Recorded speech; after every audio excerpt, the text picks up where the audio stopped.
Enfin, avant qu'on ne souhaite bonne fête, je voulais lui dire que la leçon de l'onomatopée que j'ai prévue ce matin allait un peu dans ce sens. Ouais. C'est une petite question que je pose, peut-être juste après avoir souhaité bonne fête à presque tout le monde. Et on pourra revenir dessus. La question est toute simple. Vous pouvez le faire. Ah, d'accord. Bien. La question fondamentale que je me suis posée lorsque je venais, parce que l'onomatopée picturale et scripturale peut tâter tous les domaines de la vie socio-culturelle. Et évidemment, la semaine dernière, on a vu comment, à partir d'une technique de mots valise, on peut se retrouver en train de scanner et de passer au peigne fin les mots de la société à travers le mot calebasséré. Aujourd'hui, je vais juste poser une question simple aux éditeurs. Pourquoi est-ce que le sel est un ingrédient au goût universel? Quand vous voyez le sel, c'est un ingrédient. Vous voyez avec l'œil, l'onomatopée picturale et scripturale. Pourquoi est-ce que c'est un ingrédient au goût universel? Universel, vous allez me dire, c'est vague, on ne peut pas véritablement quantifier l'universalité. À peu près comme la démocratie, on comprendra tout à l'heure. Et donc, on va aller plus loin. Je vais tout simplement demander aux Camerounais qui m'écoutent de prendre un peu de sel, de mettre dans la bouche d'un enfant, de prendre encore un peu de sel, de mettre dans la bouche d'un adolescent, de prendre un peu de sel et de mettre dans la bouche d'un adulte. Et si vous allez plus loin, on va essayer de faire un équilibre du point de vue des genres.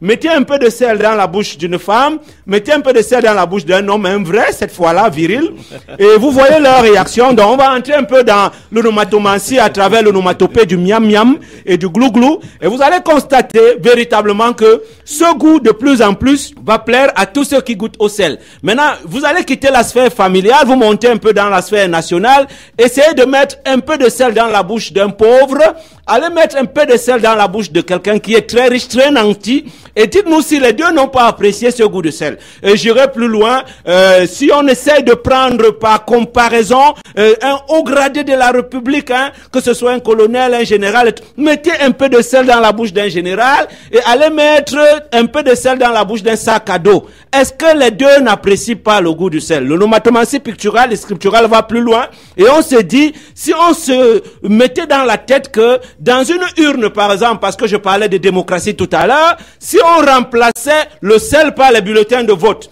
et qu'on se disait, bon, chacun a donc son bulletin de vote et le met dans la boîte. Et là, on va un peu parler de suffrage universel, on va s'interroger sur le suffrage est véritablement universel. Et donc, chaque fois que quelqu'un, individuellement, qui apprécie le goût du sel, transforme le goût du sel en bulletin de vote et le balance dans une urne, vous allez constater que parfois, vous balancez les bulletins de vote dans une urne, mais l'urne change de direction et se retrouve dans le nombril de quelqu'un. C'est ce que j'ai appelé la nombrilisation sauvage du vote électoral. Et donc, on ira plus loin, on se demandera véritablement, est-ce que la démocratie est universelle au moment où l'urne en elle-même ne devient pas universelle à travers son suffrage? Ça pose une problématique réelle. Et donc, vous constaterez que si le sel est un ingrédient au goût universel, c'est parce que véritablement, le sel est sucré dans la bouche de tout le monde. Mais le drame chez nous, véritablement, c'est qu'on a l'impression que les gens ont réussi à tordre le cou au sel et à faire qu'il ne soit sucré que dans la bouche de certains individus. D'où la problématique réelle. Est-ce que quelqu'un a le droit de prendre tout le sel de la République et de mettre dans sa bouche pendant que les autres le regardent faire? Bon. L'onomatopée picturale et scripturale. Ben, notre sel n'est pas sucré, Notre sel n'est pas sucré. C'est plutôt salé. Ben, c'est malin. Votre sel est sucré, mais mon sel est plutôt salé, moi aussi. Salé. C'est toujours l'onomatopée picturale et scripturale. L'onomatopée. J'espère que j'y arriverai un jour. L'onomatopée scripturale et picturale.